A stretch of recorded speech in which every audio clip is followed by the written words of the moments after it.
저는 오늘 여러분과 함께 십자가와 예배, 십자가와 예배라는 제목으로 함께 은혜를 나누고자 합니다. 여러분들 여행을 좋아하십니까? 저는 아직 안 가본 나라 중에 포르투갈이라는 나라가 있습니다. 포르투갈이라는 나라는 유럽에서 가장 서쪽에 있는 나라로 알려져 있지요. 대서양과 접해져 있는 제 그림처럼 저곳입니다. 호카곳이라고 하는 곳에 한번 여행을 같이 떠나볼까요? 저 호카곳이라고 하는 곳에 가면 이런 조형물이 하나 있습니다. 멀리 대서양이 보이고요. 저 이런 십자가가 있는 조형물이 있는데 바다 쪽에서 저 조형물을 보게 되면 이런 그림입니다. 그런데 저 가운데 밑에 보면 무슨 글이 적혀 있죠? 여기에다가 우리가 스마트폰을 대고 이게 무슨 글자냐 하고 알아보면 아마 이렇게 나올 겁니다. 카보다 로카. 여기 땅이 끝나고 바다가 시작된다. 유럽 대륙의 가장 서쪽 끝이라고 하면서 이 신트라 시의회에서 1979년에 세워놓은 것입니다. 사실 저 말은 포르투갈의 국민 시인이라고 하는 카몽이스라는 사람이 쓴 시에 들어있는 대목이래요. 여기 땅이 끝나고 바다가 시작된다. 어찌 보면 당연한 말인데 시인이 말하면 이게 또 시적인 느낌이 있습니다. 여러분, 여행자가 가다가 더 이상 갈 수 없는 한계를 느낄 때가 있습니다. 그런데 그게 끝이 아니라는 것이죠. 이제는 바다가 시작된다는 거예요. 굉장히 희망적인 메시지 아니겠습니까? 끝났으니까 끝이 아니고 이 끝은 다시 시작을 알리는 신호가 된다. 그런 말씀이 되는 거죠. 오늘 저는 읽은 말씀에서 그런 하나님이 주시는 참된 소망을 깨달았습니다. 그리고 그 소망의 메시지가 우리들의 삶에 가득 녹여질 것을 믿습니다. 로마서의 말씀을 읽었습니다. 로마서는 복음이 들어있습니다. 로마서의 말씀에는 복음의 교리적인 것과 적용적인 면이 아주 골고루 밸런스에 잡혀 있습니다. 여러분, 이 말씀을 우리가 한번 생각해 보십시다. 로마서의 구성을 한번 볼 텐데요. 오늘 강의는 아니지만 잠깐만 보도록 하겠습니다. 1장 1절부터 3장 20절까지는 하나님의 능력이 나타난다라고 하는 주제의 말씀이 들어있습니다. 그리고 3장 21절에서 8장 39절까지는 하나님의 의가 나타났다라고 하는 거죠. 우린 죄인이지만 하나님의 의가 나타나서 우리를 구원하신다는 거죠. 그런데 9장 1절부터 11장에는 하나님의 주권이 있으심으로 우리를 구원하신다는 말씀이 들어있는 겁니다. 그리고 나서 12장 1절, 오늘 우리가 본문 3은 12장 1절에서부터 16장 마지막 절까지는 하나님의 기대하심이 나타남이라고 할 수 있습니다. 능력, 의, 주권, 기대하심이 모두 하나님으로부터 나타난다. 그런데 이렇게 쓰여져 있으니까 우리가 또 둘로 나누어 보는 게 어떨까 싶어요. 1장부터 11장까지는 교리에 대한 내용입니다. 여기에 대한 이론이라고 할 수 있습니다. 복음, 우리를 구원하시는 하나님의 그 은혜의 교리가 들어있고요. 그리고 12장부터 16장까지는 적용이 들어있습니다. 사도 바울의 서신서가 대부분 앞부분은 교리, 뒷부분은 적용을 보여주고 있기 때문에 로마서도 그러한 패턴을 유지하고 있습니다. 그런데 이 패턴 속에서 적용점으로 넘어가는, 그러니까 교리의 끝, 적용의 시작점, 여기에도 십자가가 있더라 하는 겁니다. 여러분, 이 말씀을 우리가 한번 생각해 보기 위해서 로마서 11장 가장 마지막 문장으로 한번 들어가 봅니다. 로마서 11장 33절에는 이렇게 되어 있습니다. 깊도다 하나님의 지혜와 지식의 풍성함이요, 그의 판단은 헤아리지 못할 것이며 그의 길은 찾지 못할 것이로다. 누가 주의 마음을 알겠느냐? 누가 그의 모사가 되었느냐? 누가 주께 먼저 드려서 갚으심을 받겠느냐?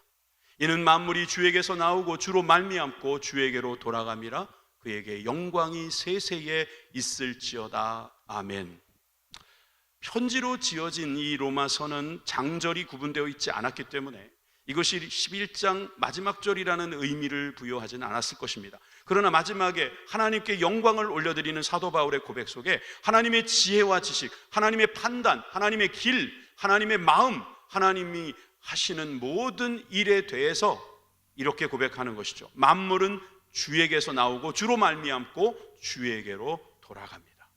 그러므로 하나님의 이 구원은 우리가 헤아릴 수는 없지만 하나님께서 하시리라 믿습니다. 이렇게 고백하면서 하나님이 하실 일을 우리가 기대하고 있는 겁니다. 하나님이 나타나심을 기대하는 것이죠. 그래서 12장 1절은 이렇게 시작합니다. 그러므로 형제들아, 내가 하나님의 모든 자비하심으로 너희를 권하노니 너희 몸을 하나님이 기뻐하시는 거룩한 산 제물로 드리라. 이는 너희의 드릴 영적 예배니라. 아멘, 아멘. 여러분, 우리는 하나님 앞에 구원받은 사람으로서 어떻게 살아야 합니까? 바로 거룩한 산 제물을 드리는 영적 예배를 드리는 삶이 있어야 할 것입니다. 여러분, 구원받은 이후에 우리가 무엇을 합니까? 바로 예배를 드린다는 것입니다. 십자가를 통과한 사람은 무엇을 합니까? 예배를 드린다는 것입니다. 나의 한계에 도달했을 때 우리는 무엇을 합니까? 예배를 드리는 것입니다. 여러분, 한 주간 열심히 사셨습니다. 열심히 살고 끝을 내셨습니다. 이제 무엇으로 시작합니까? 바로 예배로 시작하는 것입니다. 여러분, 십자가는 우리 인생의 끝이 하나님의 시작임을 알리는 이정표가 되는 것이지요. 그래서 여러분, 이 원리를 우리가 한번 알아보기를 원합니다. 왜냐하면 우리가 제물로 드려야 된다는 거예요. 여러분, 제물이라는 말이 우리나라도 예전에 제사를 드렸고, 이 제물이라는 것을 우리가 상식적으로 알고 있습니다. 제물은 이렇게 해야 됩니다 라고 하는 어떤 원칙도 있더라고요. 우리나라 제사법에도 보면 여기는 뭘 놓고 저건 뭘 놓고 이건 꼭 이렇게 해야 된다라고 하는 어떤 원칙, 원리가 있습니다. 그런데 성경에서 말하는 제물, 이 제물의 원리는 무엇일까요? 여기에 대해서 우리가 간단히 살펴보는 것도 의미가 있겠습니다. 우리가 이해하기 위해서 말입니다. 첫째는, 그래서 구약의 제사와 그리스도에 대해서 잠깐 살펴보겠습니다. 레위기 10장 17절에 보면 그 원리가 나와 있습니다. 이 속죄 제물은 지극히 거룩하거늘 너희가 어찌하여 거룩한 곳에서 먹지 아니하느냐? 이는 너희로 회중의 죄를 담당하여 그들을 위하여 여호와 앞에 속죄하게 하려고 너희에게 주신 것이라. 속죄 제물, 이 속죄 제물은 주로 양과 송아지로, 그리고 비둘기나 또한 가루로 드리게 되는데, 이것이 어떻게 드려지는가, 무엇 때문에 드려지는가? 역시 회중의 죄, 다시 말하면 저와 여러분들의 죄를 담당하게 하시기 위해서 주신 제물이다. 다시 말해서 속죄의 제물은 하나님이 우리에게 주신 것이다 라고 말씀하십니다. 자, 한번 생각해 보십시다. 제물을 드립니다. 이 제물은 내가 산 거라고 생각하는데 아니라는 거죠. 이 제물은 하나님께서 주신 거예요. 내가 양을 키워가지고 그 양을 드린다라고 생각하는데 사실 그 양도 하나님이 주셨다. 소도 하나님이 주신 거예요. 그리고 그 중에서 하나를 정해서 제물로 드려서 나의 죄를 대신 해결하는 제물로 삼았다는 것입니다. 원리는 비슷하네요. 동양이나 사실 이스라엘 동양이잖아요. 비슷합니다. 그런데 여기에 보면 이 제물이 하나님께서 주신 것이다 라고 하는 것을 레위기는 말씀하고 있습니다. 출애굽기 12장에 가보면 그 원리를 적용한 내용이 나옵니다. 애굽에서 탈출하던 이스라엘 백성들에게 일어난 일이지요. 여호와께서 애굽 사람들에게 재앙을 내리려고 지나가실 때에 문 임방과 좌우 문설주의 피를 보시면 여호와께서 그 문을 넘으시고 멸하는 자에게 너희 집에 들어가서 너희를 치지 못하게 하실 것입니다. 하나님께서 어떤 계획을 가지고 재앙을 내리려고 할 때에 문 임방과 좌우에 문설주 피를 발랐다. 어린 양의 피를 바르라고 했는데 그걸 바르기만 하면 주님께서 넘어가시겠다는 거예요. 그것을 유월절이라고 하죠. 피라고 하는 대속 제물의 상징을 통해서 하나님께서는 지나가시겠다, 넘어가시겠다 라고 하시는 것입니다. 치지 못하게 하시겠다. 이것이 유월절이고 이로 인하여서 장자들이 구원을 받았다라고 하는 내용이 나옵니다. 그런데 이것이 13장에 가면 구체적으로 설명됩니다. 13장 15절입니다. 그때에 바로가 완악하여 우리를 보내지 아니할 때에 여호와께서 애굽 나라 가운데 처음 난 모든 것은 사람의 장자로부터 가축의 처음 난 것까지 다 죽이셨으므로 태에서 처음 난 모든 수컷들은 내가 여호와께 제사를 드려서 내 아들 중에 모든 처음 난 자를 다 대속하리니. 우리가 처음 나온 분들은 이게 무슨 이야기냐 하실 거예요. 그런데 지금 아주 중요한 내용을 하고 있는 거라서 감히 여러분들에게 아주 좋은 시간이라고 말씀드리고 싶습니다. 자, 여기 보니까 처음 난 것이 많이 나옵니다. 처음 난 것, 장자도 처음 난 거죠. 그리고 가축의 처음 난 것까지 다 죽이신다. 왜 죽였을까? 그것부터 궁금하지요. 그리고 태에서 난 모든 수컷들은 여호와께 제사를 드린다. 제사로 드려진다. 그것은 나중에 그 아들 중에서 처음 난 자들을 다 대속하기 위함이다. 첫째, 저도 첫째인데요. 여러분도 혹시 첫째 계십니까? 첫째 아들, 첫째 딸, 첫째. 여러분, 왜 이 첫째를 이렇게 강조할까요? 만약에 여러 형제들이 있으면 그 형제 중에서 가장 좋은 사람이 누구냐라고 말하면 말하기 힘들지 않을까요? 다 귀하고요, 다 중요하고요, 다 자녀잖아요. 그런데 이 첫째라고 하는 것을 강조할 때는요, 우리는 가장 귀한 것이라고 말할 수 있잖아요. 왜 그래서 우리는 첫째라고 하잖아요. 첫째. 여러분, 우리는 첫째라는 거예요. 저와 여러분들이 첫째예요. 우리를 죽이지 않게 하시기 위해서, 우리를 죽이지 않게 하시기 위해서. 다시 말해서 이 애굽의 바로 왕이 교만해서 이스라엘 백성들이 예배하러 가는 것을 허용하지 않을 때 하나님께서 치신 거예요. 하나님을 대적하는 이 애굽 왕과 그 나라를 주님께서 벌하시기 위해서 첫째를 죽이겠다고 하신 거예요. 그런데 이스라엘 백성들은 그 대속의 피를 바름으로 말미암아 그것을 피할 수 있었다는 거죠. 하나님의 저주, 하나님의 징벌을 피할 수 있는 귀한 방법이 바로 대속 제물이었던 겁니다. 이게 원리인 거죠. 여러분, 첫째로 첫째를 대신하는 것입니다. 첫째, 즉 저와 여러분들이 첫째라는 거예요. 여러분들 귀하십니다. 나는 장남이 아닙니다. 나는 장녀가 아닙니다. 그런 이야기가 아니고요. 여러분 다 첫째라는 거예요. 하나님이 보시기에는 다 첫째입니다. 아멘이십니까? 믿으시는 게 좋을 겁니다. 나는 둘째입니다. 나는 셋째입니다. 누가 넘버 3래? 이거 되게 유명한 영화 그건데, 그죠? 여러분, 누가 우리를 넘버 2라고 말합니까? 우리가 왜 넘버 3입니까? 주님이 보실 땐 넘버 1입니다. only 1입니다. 아멘. 여러분, 우리 주님께서 우리를 첫째로 여기신다는 거예요. 그래서 첫째를 구원하시기 위해서 하나님은 첫째를 쓰셨어요. 그 첫째가 누구십니까? 바로 예수님이라는 거죠. 예수님, 독생자, 하나님의 아들, 하나님보다 더 귀한 하나님의 아들. 첫째를 첫째로 살리는 대속제물, 이것이 바로 우리를 구원하시는 하나님의 방법이다. 여러분, 그래서 주님이 오신 겁니다. 예수님이 오셔서 십자가에 못 박히신 겁니다. 히브리서 9장의 말씀을 같이 읽어볼까요? 12절부터 14절 정리해 놓은 거예요. 구약의 말씀을 정리해 놓은 겁니다. 함께 읽습니다. 시작. 염소가 오직 자기의 피로 영원한 속죄를 이루사 들어가셨느니라. 염소와 황소의 피와 및 암송아지의 죄를 부정한 자에게 뿌려 그 육체를 정결하게 하여 거룩하게 하거든. 하물며 영원하신 성령으로 말미암아 흠없는 자기를 하나님께 드린 그리스도의 피가 어찌 너희 양심을 죽은 행실에서 깨끗하게 하고 살아계신 하나님을 섬기게 하지 못하겠느냐. 아멘. 여러분, 저기 보니까 주님의 피, 영원한 속죄로 단번에, 영단번이라고 하죠. 영원히 단번에 들어갈 수 있는 예수 그리스도의 피, 그 십자가에서 흘리신 피, 그 피는 예전 구약시대에 흘렸던 염소나 황소나 또 암송아지의 피와 재, 그걸로 정결하게 하는 것과는 비교할 수 없을 만큼 영원하신 성령, 그러니까 여기서 성령이 등장하십니다. 그리고 흠없는 자기, 예수님이죠. 흠없는 자신, 그것을 하나님, 우리 성부 하나님입니다. 성삼위 하나님께서 우리 구원하시기 위해서 하신 거예요. 그리스도의 피, 이것은 우리를 깨끗게 하신다는 겁니다. 첫째, 깨끗하게 하시고, 둘째, 살아계신 하나님을 예배하게 하신다, 섬기게 하신다는 겁니다. 할렐루야.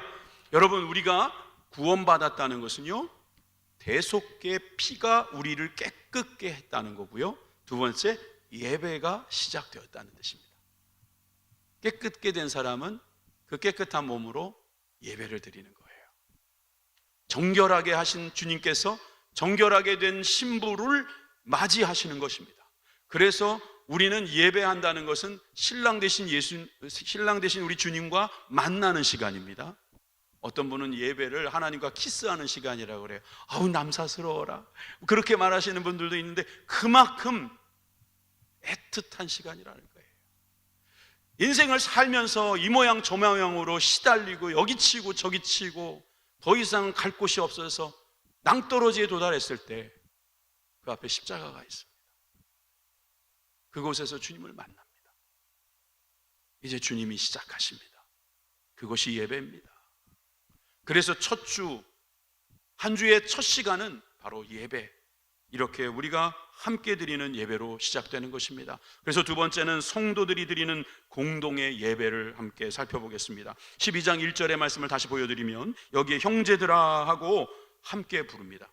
로마에 있는 교회들에게 보내는 편지 속에 형제들아, 그 공동체 같이 연합하고 있는 그 교인들에게 하는 말이겠죠. 형제들아, 내가 하나님의 모든 자비하심으로 너희를 권하노니 너희 몸을 하나님이 기뻐하시는 거룩한 산제물로 드리라.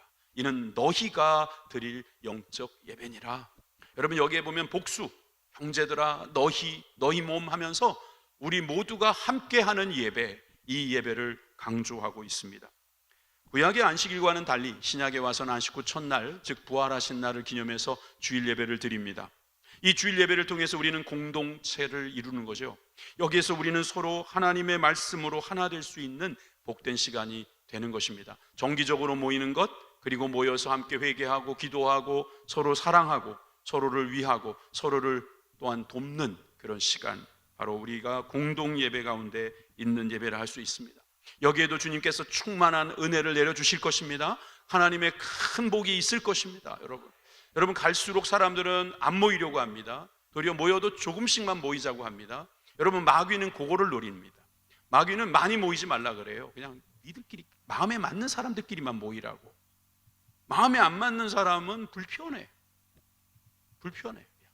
불편하다고 안 모이고, 그러면은 편한 사람만 찾다 보면, 그러면 우리가 반대로 한번 생각해 봐요. 나는 누구에게 편한 사람입니까? 나는 누구에겐가 편한 사람이에요? 그냥 막 편해요? 사람들이 보면 저한테 막 달려옵니까? 왜 그런 표정들이세요? 저랑 비슷한 마음이지요? 제가 가야 돼요. 제가 가야 되고 같이 만나야 되고 같이 하나 돼야 되는데 뭐가 그리 불편한지 우리는 그냥 작은 모임. 가능하면 좀 안 했으면 좋겠고, 혼자 있는 시간, 내가 하고 싶은 거 하는 시간, 그런 시간을 자꾸 마귀들은 우리들에게 하라고 합니다. 그럴 때일수록 우리 주님께서 뭐라고 말씀하실까요? 모이기에 힘써라. 여러분, 모이면 거기에선 자기 십자가가 필요해요. 모이면 여러분, 우리는 거기서 자기를 부인하는 게 필요해요. 모이면 거기서 사랑이 나타나는 거예요. 모이면 사랑이 필요해지거든요. 여러분, 모이기에 힘쓰시는 저와 여러분들이 되길 바랍니다. 우리 순복음 부천교회는 모이기에 힘씁니다. 모이기에 힘써야 됩니다. 예배가 왜 이렇게 많아 하지 마십시오. 모이기에 힘쓰다 보니 그렇게 되었습니다. 주일 예배 7시, 9시, 11시, 1시, 저녁 7시, 매일 새벽 기도회, 매일 저녁 기도회, 수요 예배, 금요 예배, 구역 예배, 여러분 여러 가지 모임이 다 있습니다. 다 나오시는 분도 여러 분 계십니다. 그러나 다 안 나온다 할지라도 여러분 정기적으로 이 공동체 예배에 나오셔서 우리들의 몸을 우리가 함께하는 예배로 드릴 수 있기를 바랍니다. 히브리서 10장 25절 말씀 함께 읽겠습니다. 모이기를 패하는 어떤 사람들의 습관과 같이 되지 말고 오직 권하여 그날이 가까움을 볼수록 더욱 그리하자. 아멘. 이런 기회에 우리 한번 이야기해 봅시다. 모이기에 힘쓰려면 모이는 자리에서는 함께 하는 사람이 필요합니다. 우리 여러분, 오직 권하는 것이 없어서는 우리가 더욱 그렇게 하기가 어려워요. 나만 나오면 되지 그러지 마시고요, 권하십시다. 오늘 여러분들이 오셨습니다. 이 말씀대로 순종하신, 자기 십자가를 지신 하나님의 귀한 종들이 아니겠나 싶습니다. 여러분, 우리가 모이기를 권하고요, 또 모였으면 서로 섬기는 모습이 있었으면 좋겠습니다. 최근에 우리 교회에 미디어 선교연합회를 만들었습니다. 사실 고가의 장비를 컨트롤하는 데 있어서 전문가들을 쓴다는 것은 지극히 상식적인 일입니다. 그래서 그것을 쓰는 일에 일부는 전문가를 쓰지만 또 그렇지 않은 것들이 많거든요. 여러분, 이 스마트폰이 뭐 100만 원, 200만 원짜리 하지만 애들도 쓸 줄 알잖아요. 요즘 전자기기는 다들 웬만큼 쓸 수 있도록 만들어 놨거든요. 그런데 이상하게도 미디어 선교 연합회에 모집을 했더니 아직 한 명도 오지 않았다는 놀라운 사실을 제가 오늘 알게 되었습니다. 시험 들었어요. 어떻게 한 명도 안 올까? 한 명도. 여러분, 11시 예배 이렇게 많이 오시는데 저기 저 보이지도 않는 저 안에서 지금 여러분들이 막 볼 때 성경책 한번 안 봐도 되도록 막 올려주고, 누가 하는 겁니까? 그 봉사자들이 하는 거예요. 너무 힘들 것 같아요. 축복합니다. 너무 잘하고 계시는데 지금 좀 바꿔줘야 돼요. 교대 좀 시켜줘야 될 거 아닙니까? 그러니까 여러분, 혹시 이 말씀을 듣고 이게 나한테 하는 말씀이다 싶으신 분들은 오늘 예배 끝나고 방송실에 올라가세요. 그냥 나도 해도 되겠습니까? 예, 됩니다. 도와드리겠습니다. 여러분, 그렇게 함께 해주시길 바랍니다. 지금 우리 9시 예배에도 선생님들이 여기서 예배 많이 드리고 내려가셨습니다. 모이기에 힘쓰고 계십니다. 예배도 드리고 또 가서 봉사도 하고 또 여기에서 또 예배 드리고 봉사하고, 그런 분들 너무나 많아요. 모이기에 힘쓰십시오. 이것이 바로 우리가 주님이 오실 날이 얼마 남지 않은 이때에, 주님 앞에 서기에 이제 얼마 남지 않은 이 시기에 해야 될 일인 줄 믿습니다. 그리고 한 단계 더 나아가야 합니다. 오늘 본문에도 나와 있지만 다시 12장 1절에 가보니까 너희 몸을 하나님께 드리라고 했습니다. 이 몸이라고 하는 게 뭐냐? 이 몸을 만약에 헬라어로 사르크스라고 썼다면 이런 뜻이 됩니다. 사르크스라는 말은 뭐냐 하면 육체, 육신 이런 뜻이에요. 살, 영어로 말하면 flesh라는 말이 있죠. 네, 여러분, 고깃덩어리라고 생각하면 돼요. 우리의 몸이 그렇게 어떻게 보면 죄를 짓는 몸이라고 할 수 있어요. 약간 부정적인 의미가 있습니다. 당시에 플라톤이나 아리스토텔레스가 썼던 이 헬라어, 그리스어는 이 사르크스라고 했었을 때 주로 우리의 몸, 이렇게 좀 죄를 짓는 그런 육신처럼 생각했기 때문에 성경에도 보면 같은 몸이라도 사르크스를 쓴 몸이 있고 또 다른 단어를 쓴 게 있어요. 그래서 사실 여기에서 몸을 사르크스라고 했다면 우리의 몸을 마치 구약시대의 제물처럼, 양이나 소처럼 각을 떠서 올려드리는 걸 말하는 걸 겁니다. 그런데 그런 사르크스가 아니고 소마라는 단어를 썼다는 겁니다. 이 소마는 무슨 뜻이냐? 영혼을 담는 그릇, 그 몸을 이야기하는 겁니다. 그래서 이 소마라는 말은요, 우리의 몸을 드릴 때 우리의 영혼을 담아서, 우리의 인격을 담아서, 우리의 정성을 담아서 드리는, 하나님께 헌신하는 우리의 인격, 우리의 전 인격적인 것을 의미할 때가 많습니다. 생각해 보세요. 우리가 예배를 드리고 우리의 몸을 여기다 남겨놓고 우리 영혼만 나가는 게 아니잖아요. 우리의 몸이 같이 나가는 거잖아요. 우리가 어디 갈 때 왜 이런 말 하는 사람이 있잖아요. 영혼이 없는 말. 그건 사르크스라는 거예요. 영혼이 있는 말, 영혼이 있는 몸, 소마를 드리라는 것입니다. 이 소마를 드리는 것이 진정한 예배가 될 수 있다. 그 얘기를 오늘 하고 있는 거예요. 자, 한번 정리해 봅시다. 성도들이 드리는 이 공동체 예배, 함께 드리는 것도 중요하지만 내 몸, 내 소마를 하나님께 드릴 수 있는 것, 그것은 이 공동체 예배뿐만 아니라 소마가 가는 어느 곳이든지, 우리의 몸이 가는 어느 곳이든지 우리는 예배해야 한다는 사실을 우리들에게 가르쳐주고 있는 거예요. 그래서 이렇게 공동체 예배, 함께하는 예배뿐만 아니라 우리의 삶의 예배. 쉽게 생각해서 여러분, 여기 입구를 나가면 이제 주차 문제에 또 여러분 딱 걸리시죠? 여러분, 주차 문제에서부터 잘 해결해 나가셔야 돼요. 그리고 주차하고 집에 들어가셔서도 여러분들이 거기서부터 여러분들의 몸을 드리는 예배, 그 예배를 하나님께서는 드리라 하시는 것입니다.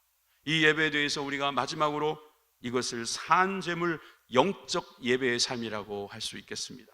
여러분, 우리가 산제물로 영적 예배를 드릴 때 우리의 삶은 경건해지는 거죠. 사람들은 경건이 무엇인지 잘 압니다. 그래서 그리스도인들을 향해서 많은 사람들은 경건한 사람이라고 말합니다. 저 사람은 참 경건해요. 그래서 말과 행동도 항상 좀 특별하고 구별되어 있다, 이렇게 말할 것입니다. 여러분들이 만약에 돈을 만지는 사람이라면 여러분들은 믿을 만한 사람이라고 말할 것입니다. 왜? 예수 믿는 사람이니까. 여러분들이 말을 하는 영업을 한다면 여러분들 믿을 만한 사람이라고 말할 것입니다. 왜? 그리스도인이니까. 경건한 사람이 거짓말하겠나? 라고 말할 것입니다. 어쩌다 우리가 거짓말이라도 하고 어쩌다 우리가 실수라도 하면 신문에 나옵니다. 신문에 나옵니다. 그냥 가만히 있으면 누가 말한 것처럼 아무도 알아주지 않지만 저 같은 경우 사고 치면 굉장히 유명해집니다. 정말이지 우리는 경건에 대한 부담감을 갖고 있습니다. 그러니까 우리는 이 경건에 대해서 자꾸 모양을 내려고 하는 경향이 있어요. 경건하게 말하고 경건하게 보이려고 그렇게 하죠. 근데 성경은 뭐라고 가르칩니까? 사도 바울이 디모데에게 했던 말씀도 있습니다. 경건의 모양은 있으나 경건의 능력은 부인하니 이 같은 자에게서 내가 돌아서라. 겉으로만 번지르르 한 거예요. 네? 사륵스만 있는 거예요. 소마가 안 보여요. 소마가. 여러분, 경건의 능력이 없는 겁니다. 그런 사람들은 경건한 사람이라고 할 수 없고 그리스도인이라고 말할 수 없다는 것이죠. 그런 것은 영적인 예배가 아니라고 말할 수 있는 것입니다. 그래서 12장 1절에 영적 예배라는 이 단어도 보면 로기코스라는 말에서 나왔는데 느낌상 로고스에서 나온 것 같죠? 맞습니다. 로고스, 즉 말씀에서 나온 말이에요. 그래서 합당한, 신령한, 이성적인이라는 뜻이 들어있어요. 이 말은 우리가 어떤 일을 하는 데 있어서 우리가 제대로 해야 된다는 이야기인데, 그러니까 합당한 것이고, 그러니까 신령할 수밖에 없고, 그러니까 이성적이라는 것이죠. 여러분, 우리가 합당한 예배를 드린다는 말, 이게 영적인 예배라는 거예요. 우리의 몸을 산 제사, 원래 제물이라는 것은 죽어야 되는데 살아있는 제물, 즉 우리의 몸을 드리는 제물, 이것이 합당한 예배라고 말씀하고 있는 거예요. 그래서 현대 우리가 드리는 이 예배는 우리의 몸을 드리는 합당한 예배가 되고 있는가, 한번 우리가 살펴보아야 할 것입니다. 여러분, 빌립보서 1장 27절 말씀 함께 읽어보실까요? 시작. 오직 너희는 그리스도의 복음에 합당하게 생활하라. 여러분, 이 말씀에 여러분 순종하시겠습니까? 그리스도의 복음에 합당한 삶이 바로 합당한 예배, 영적 예배라는 것입니다. 여러분들의 삶이 전체적으로 봤을 때 복음에 합당할까요? 아니요, 목사님, 저는 그렇지 않습니다. 일부는 가능한데 일부는 그렇지 않습니다. 썬데이에는 가능한데 먼데이에서부터 세러데이까지는 전 불가능합니다. 그분들을 가리켜 썬데이 크리스천이라고 말하는 거죠. 여러분, 썬데이 크리스천들이 많이 있습니다, 솔직히. 그런데 하나님께서 원하시는 것은 에브리데이 크리스천이죠. 합당한 예배를 드리고 있는, 영적 예배를 드리고 있는 그 사람을 주님은 지금도 찾으시고 계십니다. 그럼 어떻게 하면 됩니까? 2절에 나와 있더라고요. 2절을 다 같이 읽겠습니다. 시작. 너희는 이 세대를 본받지 말고 오직 마음을 새롭게 함으로 변화를 받아. 두 개의 동사가 등장합니다. 본받지 마라, 변화를 받아라. 먼저 이 본받지 말라에서 이 본받다라는 말의 헬라어는, 오늘 헬라어 많이 하네요, 스케마티조라고 합니다. 이게 왜 재밌냐면은 여러분, 이 어원을 보게 되면 이 어원을 통해서 이 의미를 보다 확장해서 폭넓게 우리가 이해할 수 있어요. 여기서 스케마라는 말이 뭐냐 하면 이 외형, 모양이란 뜻이에요. 그러니까 모양을 따라하는 거예요. 여러분 생각해 보세요. 모양은 바뀝니다. 외형은 달아 없어질 수도 있습니다. 바뀌는 외형, 이런 것들을 따라하는 거, 이게 스케마티조인데 그거 하지 말라는 것입니다. 겉으로 번지르르하게만 만드는 거 하지 말라는 것입니다. 이게 바로 바리새인들이 잘했던 거라고 했잖아요. 겉으로 드러나는 거, 영원하지 않은 거, 자꾸 변하는 거, 이거에만 쫓아다니는 거, 그렇게 하지 말라는 것입니다. 이 세대, 이 세속은 이런 것을 자꾸 우리들에게 주장하죠.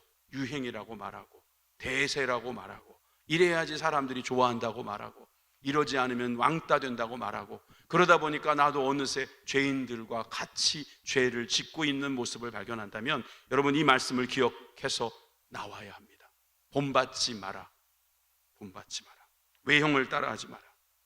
그리고 변화를 받아라, 이 말씀도요, 또 변화를 받는다, 이것도 메타 모르프라는 단어에서 나왔어요. 근데 이 모르프라는 단어에서 나왔다고 해요.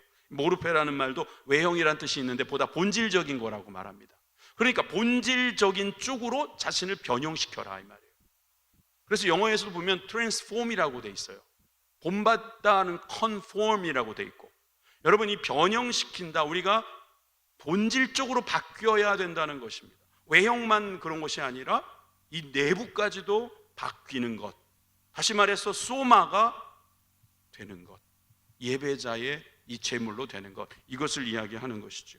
좀 어렵습니다. 그렇지만 이 다음의 말씀을 또 함께 들으면 이해가 쉬울 겁니다. 이렇게 본받지 말고 변화를 받았다면 우리는 분별해야 될 것이 있다고 했어요. 그게 바로 하나님의 뜻입니다. 우리 2절 후반부를 다 같이 읽겠습니다. 시작. 하나님의 선하시고 기뻐하시고 온전하신 뜻이 무엇인지 분별하도록 하라. 여기서 하나님의 뜻이 보이십니까? 하나님의 뜻. 이 하나님의 뜻이 무엇인지 분별을 하라는 거예요. 근데 하나님의 뜻이 세 가지가 있다고 그랬어요. 첫째, 선하신 뜻이 있어요. 하나님은 선하십니다. 아멘이십니까?